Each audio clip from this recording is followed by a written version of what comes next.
Hello and welcome to this video tutorial, Errors and Discrepancy Accounts, Part 1. Service Desk Accounting makes use of EDAs, or Errors and Discrepancy Accounts. Many users are unclear how to use these accounts properly. This video will discuss the primary use. The Errors and Discrepancy Accounts are used to manage funds received that are less than or more than the amount you billed. An example of this could be a kickback program from a manufacturer. If you bill $100 in parts and $200 in labor, there may be an incentivized program that gives you a kickback of $10 on the parts. How do you handle the extra $10 that they give you? You could simply adjust the value of the accounts receivable record to include the additional payment. Or you could put the money in an EDA where it can be tracked and accessed if at another time you bill $200 in labor and they only approve $150. To demonstrate this process, we'll open our funds journal. The shortcut is Control F9. Now we'll follow the process to receive funds on an accounts receivable record. First, we'll select Receive Payments on ARs. Next, we'll choose a type of funds. In this case, an electronic funds transfer. Now we'll enter the name of the paying party and the number on the EFT. Next, we'll enter the payment amount. With the payment entered, we'll now tell Service Desk which invoice we're applying the funds to.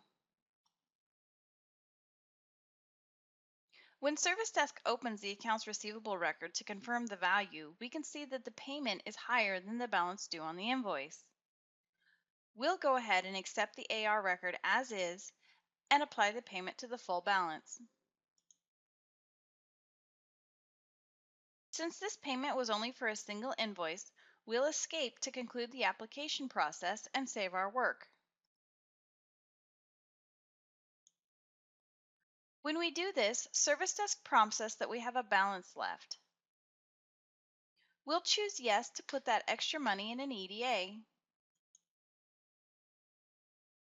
You'll want to either pick an existing EDA or enter a file name for a new one. We'll choose our existing demo data EDA.